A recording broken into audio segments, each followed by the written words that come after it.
มันแค่น่าเสียดายที่คนเราเกิดมาครั้งหนึ่งชีวิตหนึ่งแล้วไปไม่สุดมันจะรู้สึกแบบ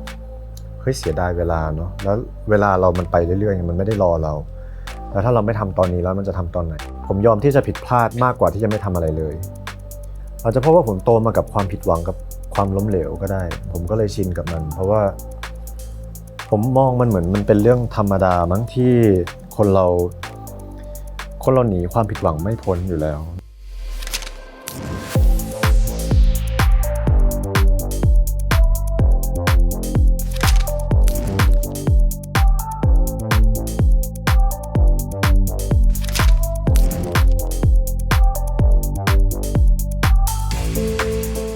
ช่วงนี้ก็โอเคดีก็เรื่อยๆดีครับผมแล้วก็ตั้งแต่เริ่มต้นปีมาก็ทำงานตั้งแต่วันแรกเลยยังไม่ได้หยุดพักถามว่าเปลี่ยนไปเยอะไหมสำหรับผมมันชีวิตผมมันค่อนข้างเหมือนเดิมนิ่งๆด้วยความเป็น introvert ด้วยมันก็แบบว่ามันก็เรื่อยๆมาเรื่อยๆแล้วก็ขึ้นลงอย่างที่พี่ๆทุกคนเห็นมันก็จะ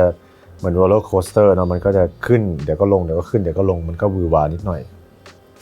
มุมมองชีวิตของผมจริงๆผมว่าของทุกคนแหละมันเปลี่ยนไปตามอายุแล้วก็ไม่สิมันไม่ได้เปลี่ยนไปตามอายุเพราะว่าจริงๆแล้วคืออายุมันคือเหมือนกับแค่ตัวเลขของเวลาที่มันผ่านไปเนาะแต่ว่าจริงๆการที่มุมมองของคนเราจะเปลี่ยนไปได้มันคือมาจากประสบการณ์รอยแผลหรือเรื่องราวต่างๆที่เกิดขึ้นในชีวิตที่มันขัดเกลาเราแล้วก็เขียนเส้นชีวิตของเราให้มันกลายเป็นคาแรคเตอร์ที่เราเป็นอยู่ในปัจจุบันเพราะฉะนั้นทุกสิ่งที่เราได้ประสบเจอแล้วก็ได้ไม่ว่าจะเป็นคนไม่ว่าจะเป็นเรื่องราวไม่ว่าจะเป็นสถานที่หรืออะไรก็แล้วแต่ทุกอย่างมันเป็นสิ่งที่ทำให้ mindset ของเรามันเปลี่ยนไปเรื่อยๆมากกว่าใช่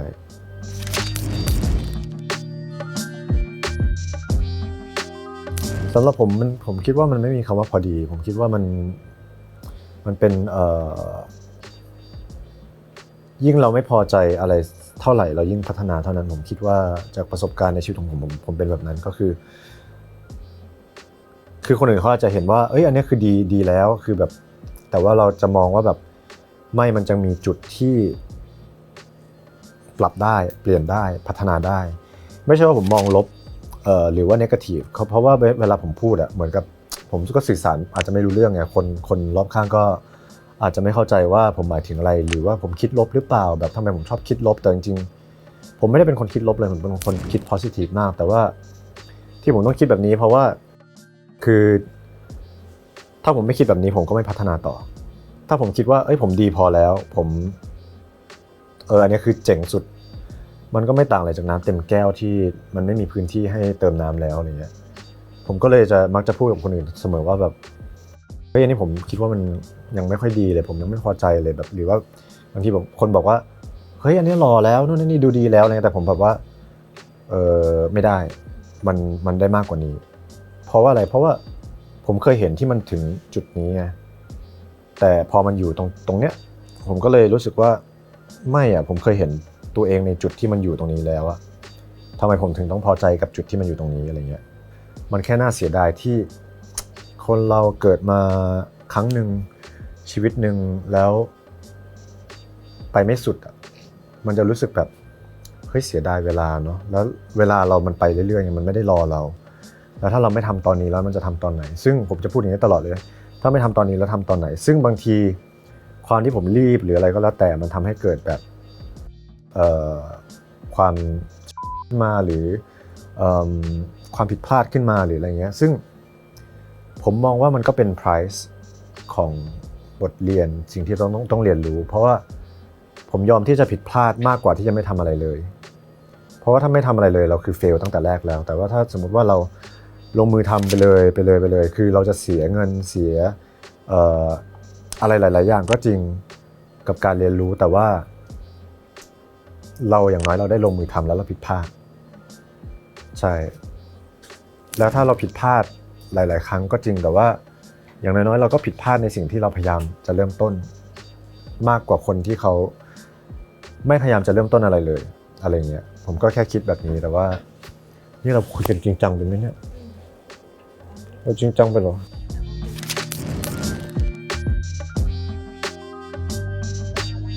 อาจจะเพราะว่าผมโตมากับความผิดหวังกับความล้มเหลวก็ได้ผมก็เลยชินกับมันเพราะว่าผมมองมันเหมือนมันเป็นเรื่องธรรมดามั้งที่คนเราหนีความผิดหวังไม่พ้นอยู่แล้วไม่ว่าจะเป็นเรื่องส่วนตัวเรื่องงานเรื่องความรักหรืออะไรก็แล้วแต่คือตราบใดที่มันมีฝั่งสว่างมันก็ต้องมีฝั่งมืดอยู่แล้วตราบใดที่มันมีความรักมันก็ต้องมีความทุกข์อยู่แล้วตราบใดที่มันมีความสำเร็จมันก็ต้องมีความล้มเหลวถูกไหมฮะซึ่งผมรู้สึกว่าถ้ามันจะมีอยู่แล้วเราสู้ลงมือทำไปเลยไม่ดีกว่าหรอสิ่งที่เราอยากทำแล้วมันไม่ได้ไปหนักใคร มันไม่ได้เป็นหนักใครแล้วก็ไม่ได้เป็นลำบากคนอื่นอะไรเงี้ยผมก็รู้สึกว่าก็ทำไปเถอะคือถ้ามันเป็นความฝันของเราถ้ามันเป็นอะไรที่เป็น passion ของเราอะไรเงี้ยแล้วถ้ายังเหลือตังค์ก็ทำไปเถอะครับ ผมเป็นคน sensitive ผมเป็นคนที่ emotional แต่ว่าก็มี logic มันเหมือนเป็นยินอย่างครับคือจากที่ผมดูลายมือมาเนาะผมใช้ ChatGPT ดูลายมือมาตรงมากพี่ตรงมากแบบคือมันบอกว่าผมเป็นคนที่มี2ฝั่งคือไม่ใช่ฝั่งใดฝั่งหนึ่งเลยก็คือแบบบางคนเขาจะ emotional จ๋าก็คือทำงานจะใช้ emo ตลอดอะไรเงี้ยแต่ของผมจะเป็นemo ที่มี logic และ strategy อะไรเงี้ยผมซึ่งมันจะ balance กันซึ่งมันเหมาะกับงานที่ผมทำอยู่ซึ่งพอผม analyze เนี่ยผมรู้สึกว่ามันเหมาะกับงานที่ผมทำอยู่จริงๆซึ่งแบบถ้าผม produce หรือว่าผมทำบทหรืออะไรเงี้ยคือมันมีเรื่องของ emotional ด้วยแต่ในเรื่องของstrategy part strategy เนี่ยมันก็จะมีเรื่องของแบบ marketing การตลาด PR ว่าบทเนี้ยมันไม่ใช่แค่ emotional ที่เรามานั่งฟังคนเดียวแต่ว่ามันต้องแบบสามารถทำการตลาดบนโลกออนไลน์ได้ด้วยมันก็จะ emotional กับ logic strategy มารวมกันอะไรอย่างเงี้ยครับผมเคยเป็นคนที่จัดการกับความรู้สึกตัวเองไม่ดีมาก่อนแล้วมันก็จะมีบางเรื่องที่ผมจัดการความรู้สึกตัวเองไม่ดีเหมือนกันแต่ว่าก็ค่อยๆเรียนรู้แล้วก็ค่อยๆปรับใช่แต่การปรับเหล่านี้มันก็ต้องเรียนรู้มาจากความเจ็บปวดก่อนหรือแม้กระทั่งการสูญเสียใครบางคนหรืออะไรบางอย่างไปอะไรเงี้ยมันก็จะค่อยๆเรียนรู้ที่จะเริ่มจัดการกับความรู้สึกแต่ว่าก็มันก็จะมีช่วงที่อารมณ์แปรปรวนทุกคนผมว่ามนุษย์ทุกคนเป็นผู้หญิงเป็น เป็นใช่ไหมถูกไหมครับอารมณ์แปรปรวนอะไรเงี้ยซึ่งผมจะมีตรงนี้อยู่ซึ่งเป็นช่วงของแต่ละเดือนอะไรเงี้ยผมบางเดือนก็ไม่เป็นบางเดือนก็เป็นอะไรเงี้ยแล้วก็ผมก็ไปอ่านมามันอาจจะเป็นเรื่องของดาวนั้นย้ายดาวนี้ย้ายแต่ผมไม่เกี่ยวหรอกนะแต่ว่ามันก็แล้วแต่คือเราก็เป็นมนุษย์เนาะคือมันก็จะมีช่วงที่อารมณ์เราไม่ค่อยเสถียรเท่าไหร่อย่างเงี้ยมันก็จะมีจุดที่เราแบบอาจจะเจอเรื่องเยอะความเครียดความกดดันต่างๆนานาซึ่งเราเป็นคนไม่พูดกับคนอื่นอยู่แล้วเราเก็บแล้วเราเคลียร์ข้างในของตัวเองบางที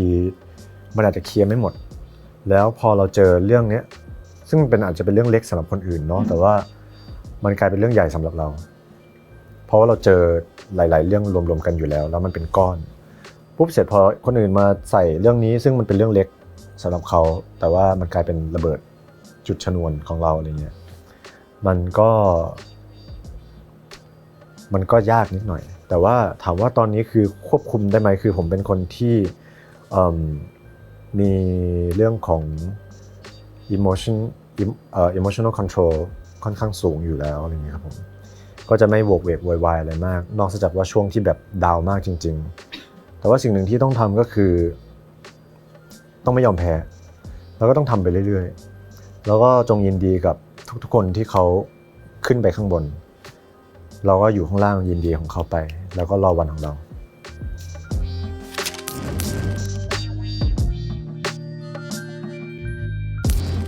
ภาระแล้วก็หน้าที่การงานแล้วก็ด้วยความที่พอผมเป็นคนที่ถ้ามันมีอะไรอยู่ในใจแล้วมันยังเคลียร์ไม่หมดหรืออะไรเงี้ยมันก็ไปแบกคนอื่นไม่ได้แล้วคือ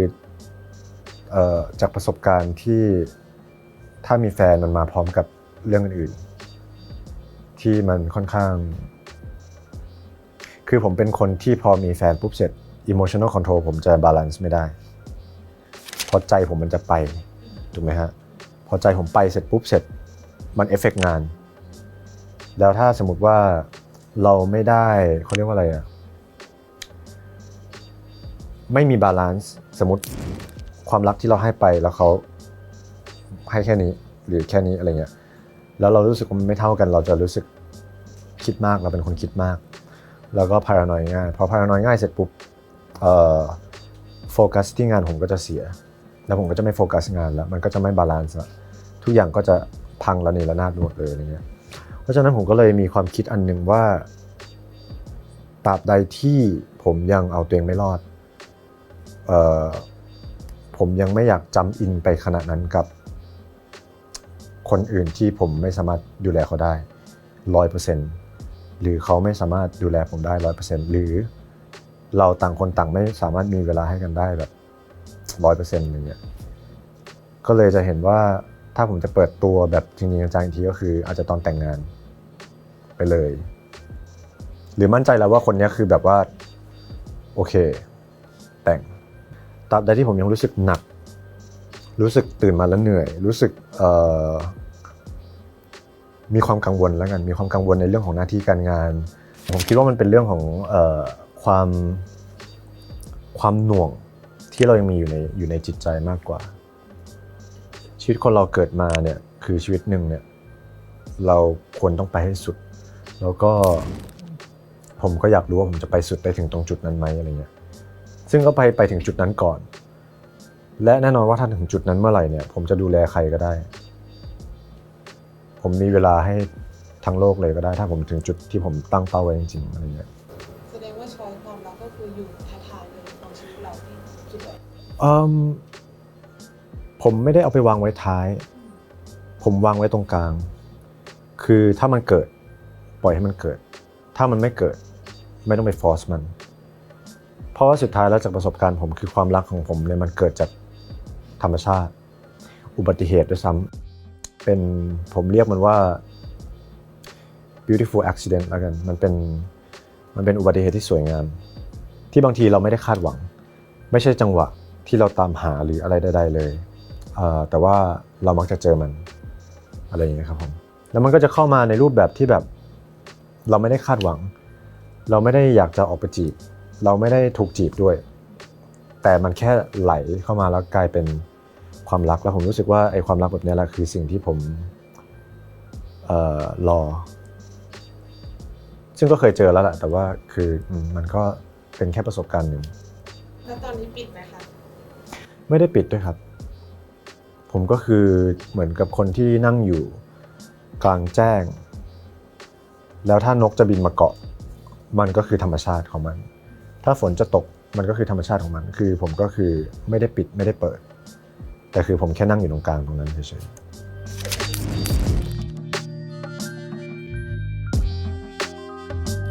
ปีนี้คิดว่ามีแพลนที่อยากจะกลับมาทำเพลงด้วยหลังจากที่ไม่ได้ทำเพลงมานานก็ลองแยบๆไปละการติดกระดุมเม็ดแรกเป็นสิ่งสำคัญมากซึ่งที่ผ่านมาผมติดกระดุมผิดเม็ดมาตลอดแล้วมันต้องไปนั่งลื้อ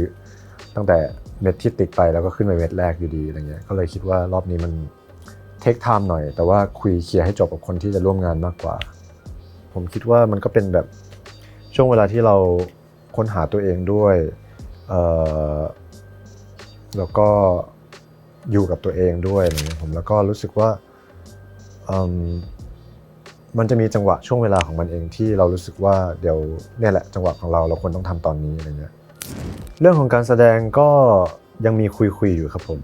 แล้วก็ถ้าสมมุติว่าดีลจบปึ้งเซ็นสัญญาปึ้งก็ผมคิดว่าเปิดกล้องปึ้งแล้วค่อยมาสัมภาษณ์ดีกว่าตอนนี้ยังไม่อยากพูดอะไรเยอะเดี๋ยวปุ๊บเบสการทำงานตอนนี้อยู่ที่ไทยหรือจีนเป็นหลักอยู่ที่ไทยเป็นหลักครับผมคือแต่ก่อนผมจะอยู่ที่จีนแบบมีบ้านที่จีนที่ปักกิ่งหรืออะไรเงี้ยแต่ว่าตอนนี้ก็คือย้ายกลับมาของคนย้ายกลับมาที่ประเทศไทยหมดแล้วครับผมก็คือตอนนี้บ้านผมจะเบสที่ไทยแล้วก็ เวลาทำงานผมจะบินไปบินมา สมมุติว่าถ้ามีซีรีส์จีนหรือหนังจีนอะไรเงี้ยผมก็จะบินแล้วก็ไปอยู่ที่นั่น 2-3 เดือนแล้วก็ค่อยกลับมาคือบ้านอยู่ที่ไทยการทำงานอยู่ที่ไทยเพราะฉะนั้นลูกค้าครับถ้ามีงานอะไรจะจ้างผมได้ตลอดครับผมรับงานที่ไทยครับผมไม่คาดหวังเลยครับผมแค่อยากทำในสิ่งที่ผมอยากทำเฉยๆคือสุดท้ายแล้วคือคาดหวังไปมันก็เท่านั้นแหละครับผมเพราะว่าสุดท้ายแล้วคือมันก็อยู่ที่ผลงานของเราแล้วก็อยู่ที่ดวงแล้วก็ หลายๆอย่างหลายๆองค์ประกอบด้วยซึ่งรู้สึกว่าไม่ต้องไปคาดหวังอะไรหรอกครับก็คือเราแค่โฟกัสที่สิ่งที่เราทำให้ดีที่สุดผลงานของเราให้ดีที่สุดแล้วก็ไม่ต้องไปคิดหรอกว่าคนอื่นเขาจะคิดยังไงหรือว่าจะชอบหรือไม่ชอบอะไรยังไงคือทำไปเลยครับเพราะว่าสุดท้ายแล้วถ้าเราทำดีที่สุดแล้วเรากับคนรอบข้างของเรารู้ว่าเราทำดีที่สุดแล้วเราไม่มีอะไรที่จะต้องไปregret กับมันผมคิดว่านะคือเป็นความรู้สึกที่ดีที่สุดครับผมก็ยังไงก็ฝากติดตามผลงานด้วยครับ